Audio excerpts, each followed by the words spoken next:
Atingodero beta zwanda pano shangoni. Atingodoba mutu pepo ichidiswa shangoni. Atina langa lido mwarwa pasi. Asatindi asakunde mulauzi ubvadzora nemadhara ndikuzuri lokishini. Vantu vanji vadivuzuro wani chikuzuri lokishini ndikuzuri lokishini ngori ndipfuuri lokishini ndikwetu unodevelopa zvithu zvavudi tsodzera nodevelopa nne zvamboni lokishini ende ni akuzvibona uri zvisi kuchimira hani.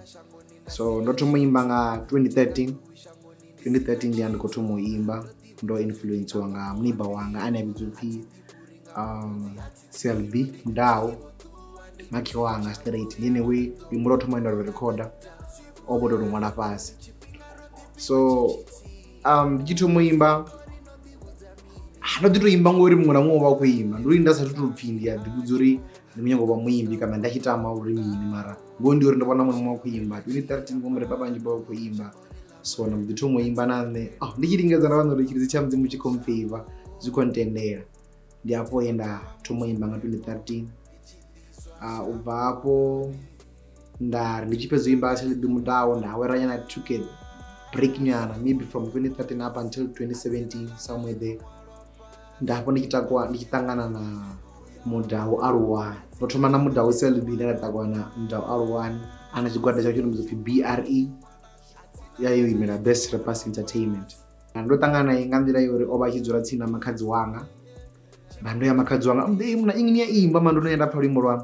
So kari record then we record nyimbo dzacho dzotoma ndagena kachigwada cha BRE ndiapo irabvisa rimbo rinobidzopi ndoneta neta neri chimenaita niyazviona nditopumura then richipedza recorda ndoneta nduri muno rimbo rodhumawo but vanyi vatomudiva rwimbo vasadhivi nemuntu. So it was kind of funny but sad kasaidi yanga uri ndichikojena vo spa toyanduwa kokuridzwa ndoneta mara vatu vakungerecognize uri asati ndini noti ndasatopfi asati mundu kamwembo rimbo ndini namina zote. So ubva hapo adirecorda usvika nga 2020 ndichianda vandikoya varsity ka first year yanga ndari yaningi ndiapoenda kumudicide kuchinja dzina ndondoenda chigudo chinja branding inenda diviza ngayo. I came from Widzo zena ndichibuzwa zvone ndichikopi titi ichikobaka tikitiki ndari no andive asati ndichiva asati ndiapo ndatomubisa nyimbo dzinotonga bondimubokorore ndikobairi. So ubva hapo ndiapo enda ndirecorda watu vatomundivo okay mwana asati ndiwo lawimbo rimbo rayo ratrenda ngaila chipinga unopindoneta ndimisi ndikobva collaborate na muntu unonga Razkiro ita remix ita rimbo ronova ine emotional vision. So ubva hapo ndashuma project yanga yotoma nofiri funona tulipo it was 2021 ndichireleasa ena track dza 5 kaidzo track njidzi dzashuma zavudi nditekano raba ingangoma nepala ndoneta emotional vision zvingava kwine nambudza nadzimwe taro. So ndiapo ina ndabvisa dzo project ubva hapo ndabvisa joint EP nga 2022 ndina GR player ina vana take ndonga ndikobairwa remix rotoraro project yangu roshuma zvabudi mara ndoibvisa nga 2022 ndina GR player ubva hapo ndandisina imwe project ndakuishuma ndandikubva kushuma na single ndikobvisa single zonanga bodakaro uchinganangana up until ndichibvisa imwe EP joint EP ndina Adroit unofifa Mvenda with Love mara ari vacheka kupitoti number one ndasina project yanga ndindote. So ndanova ndisina album ubva chindatoma nga 2013 ndasatobvisa album amba ndili ndichidzora pasina unorena umana izofanira ndikuona chipinga chosvika ndonokuvanganya venda kutokuvanganya fan base ndonokuvanganya vateveri vanji kandi ndikazviyangimbira ndari no andichimeka album ndiapo ndichidecide ndikutoshima album inobidzi kuti Mukundi ndari no Mukundi ndiyo album ndakudebvisa matumoni. Album ndibidzi iri Mukundi ngori Mukundi ndidzina langa asakundwi ndi Mukundi. So ari nichividzo pia sakundu zvangori ego ni Mukundi so havoriginally ndi atamba uri mwana anga wo thoma a vhidzwa upfhi Mukundi. So I'm like no, ngori album yanga yo thoma ndi khou i dzhia sa first born yanga, ndi khou i dzhia sa ṅwana anga wo thoma, ya ndi vhidzwa uri Mukundi. So dzia ḽa Mukundi ḽa ḽi khou bva kha uri nṋe ndi pfhi asa kundwi. So ndi tshi pfhi asa kundwi dzina ḽa uri Mukundi ndi asa kundwi, asa kundwi ndi Mukundi. So nda ri no, album yanga ndi khou ita uri ndi vhidzwe uri asa kundwi. So album ya Mukundi i vha i tshi khou tou amba nga he nda thoma hone ubva 2013 uri ndi vhe asathi ndo kunda zwithu zwingafhani. So I dzhia ḽia dzina nda ri no, nṋe ndi pfhi asa kundwi. Ndi tshi pfhi asa kundwi ndi uri na musi ndi khou ita zwithu kana ndi khou ṱangana na challenge uri no man ndi pfhi asa kundwi, ndi khou tea u zwi kunda hezwi zwithu ahuna uri zwi nkundi. So ndi hafho nda ri no, album i khou tou amba uri okay, asathi a tshi vha asathi huna zwithu zwinzhi vha u ṱangana nazwo, o kunda zwithu zwingafhani uri a vhe zwine a vha zwone. Ndi hafho ine khou amba yone. So album ya Mukundi yo fara nyimbo nnzhi nga maanḓa, yo fara nyimbo dzo no swika 16.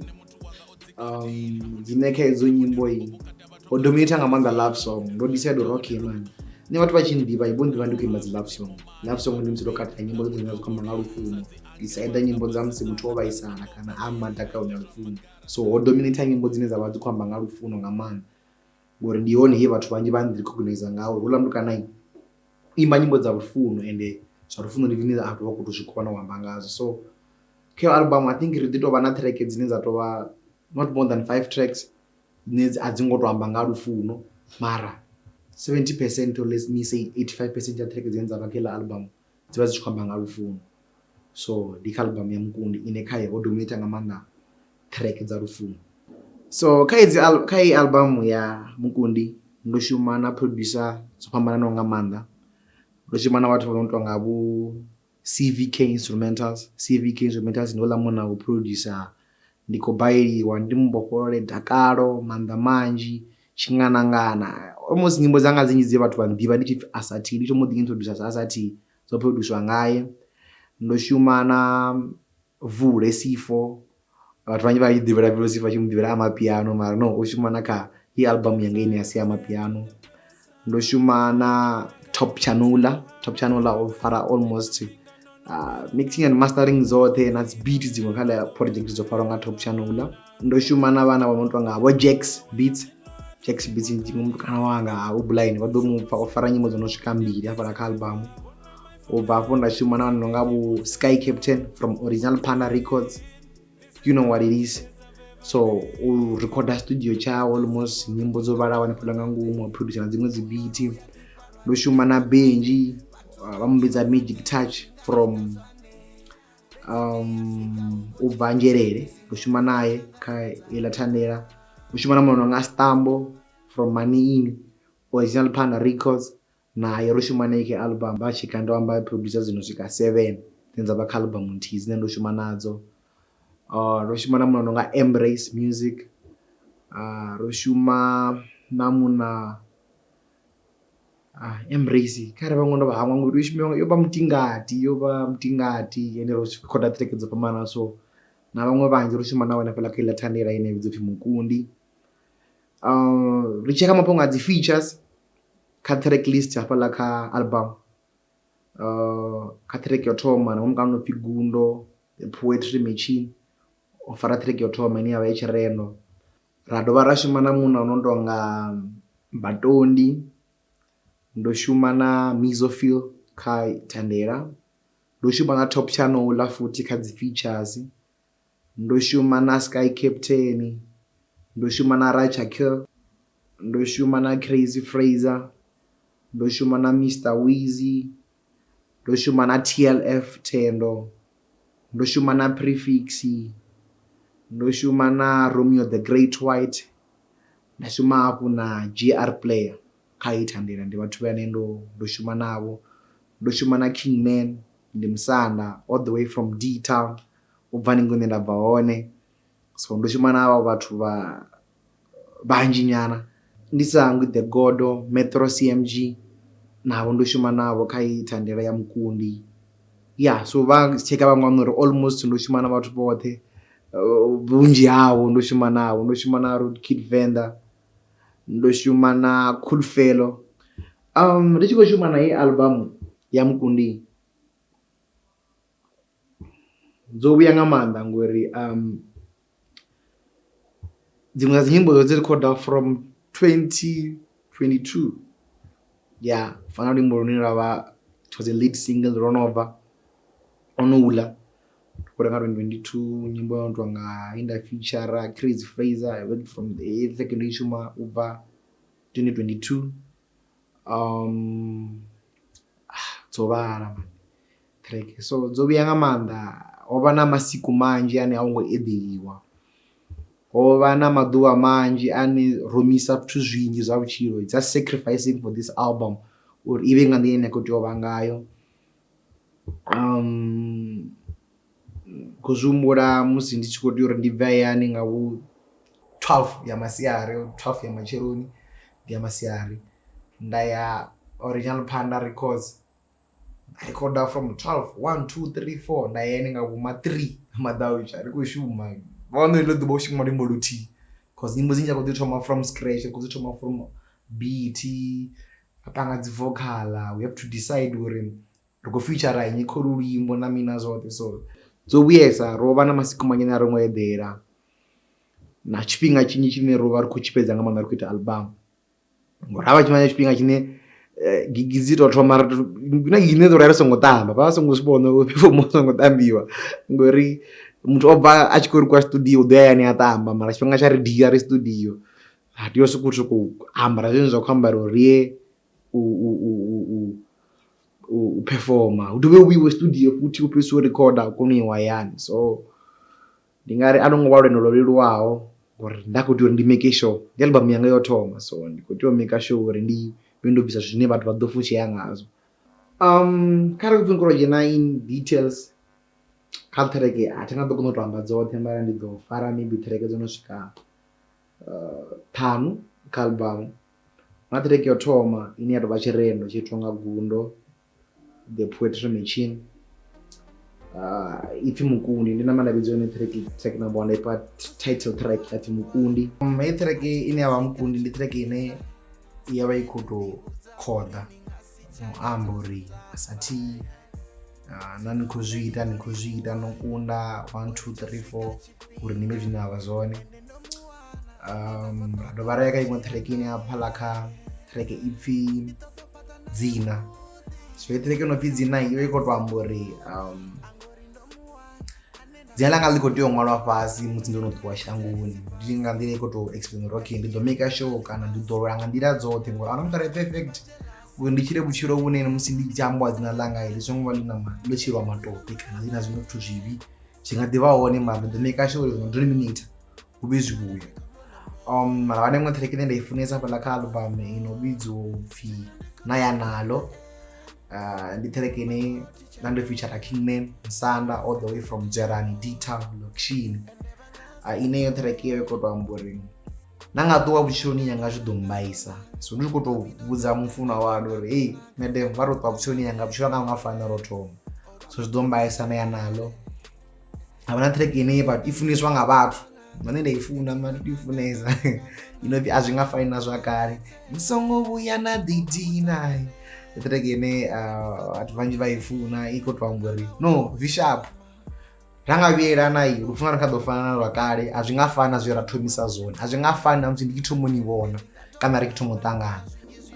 So a zwi nga fani na zwa kale i tshi khou tou amba nga uri ni songo na ḓidina na ḓa na gwada maphanḓa anga ngori nango na ni farela i lufuno ri tsha ḓo fana na mathumuni. Ra vha na iṅwe track hafhaḽa kha album musi ndo feature Sky Captain ipfhi Kani. Kana ndo wana lugwada lwo teaho kana lugwada lune ndo fanelwa nga zwivhuya. Ndi track ine ndi zwililo nyana uri mure navho kani nṋe thi khou wela kha lugwada lune vha lu feiva. So iyo ndi track ine vha ḓi takalela nga maanḓa. Ri vha na iṅwe track ine nda i funa nga maanḓa futhi nga ngomu kha album ine vhidzwa upfhi Luvhona na zwi tshi konḓa. I vha i tshi khou tou amba uri lufuno hune lwa vhonala hone ndi musi zwithu zwi tshi khou konḓa. Ndi nga si vhone lufuno musi zwi tshi khou takadza ngori ndi nga uri ndi khou tou takadziwa a ni khou vhona lufuno, so na pfha nga musi ndi khou funwa ngori ndi ḽa maladze, so ni kona u vhona lufuno hafhaḽa hune zwa khou konḓa hone lune khou tea u shuma lufuno. So ndi iṅwe track ine ya vhone hafhaḽa kha album. ahuna track inobhora, ravana track inonga Diddy, track ino yakotwa muri Diddy ndingani vontsiya ive kuti yakavana vothe vane havadivi dzifather figures kha uchiro hwavo. So ive kuti izvililo zvavana kotwa muri kutsi yanga ndingani vontsiya iwo yanefather ndi Diddy. Radova rava na track inobidzi kuti mbilu yanga yotakara, one of my favorite tracks on the album. Ine mbilu yanga yotakara yova ichikotwamba ririmbo rakereke rudhi to tichitikoraswa ine love side. Mbilu yanga yotakara, so ive ichikotwambori mbilu yanga yotakara ngarufuno. So ndimwe track inava nefather album. So that I think I have 16 tracks on the album. Dzine vatu vakutodhiphina ngadzo, dzine ndodziprepara for veiwe, dzine vunji yadzo ndedzarufuno, ngani chindivera rufuno pedzi kha industry ya muzika. So ndingati ndori chipinga ndichichi album yobva nga ndira ine ndandiravirori ive ngayo. Mukundi album inga ndira ine ndandikoravirori ive ngayo. So hatingo disappoint yakakushumire kwayo, and I hope naviwo anenge disappoint nga ndira ine ndadondisira yone ngayo. Ndingari album ngavo chifindi perfect wedding ndadori this is my perfect album. So this is my perfect album ndifuna nga mbiri yanga yothe. So for the first time ubva nga 2013 ndandikonibuza kuti album ikobva rini, ndiyo ni ngongongo yakuma ine nakuibva apa zvino. Album ya Mukundi album ya Asati yototoma ikobva ngadzi 8 November, do Friday ya uviri ya November, 8 November we are dropping Mukundi album. So the album that they present 8 November. The launcher apetokamana nayo ido album ni ndo wana 2 ndo ndiko kuchimbira ndichira okishapo njere ndidosvika Thando obviously ndo bandione Western side I'll be there, Niani side I'll be there, Chiramba side I'll be there. Tichikwa launch album iro toma na mwimbo abiwa mena mfunesa ane abashati ndichikweri kueriri 8 November Samuel Doredzi 1 November, 2 November, 3 November, 4 November, 5 November, 6 November, 7 November. Then Mukundi November is 8 November. Yuzufi Mukundi November ngundi. Dandiko dropa. Arotari restream ritikeze. Album ya mimbi wawene na mfunesa 8 November. Asati yuko dropa. VVMM. Asati Entertainment. Rela nabara chila nabara vuwa nabara matupa na matada ote rashera nabo Rema nabo raba nabo hote zuchi konda misi yote chungo zote mara still rema nabo Mara zuchi chincha ba chincha sa chinchi ba tomo etunga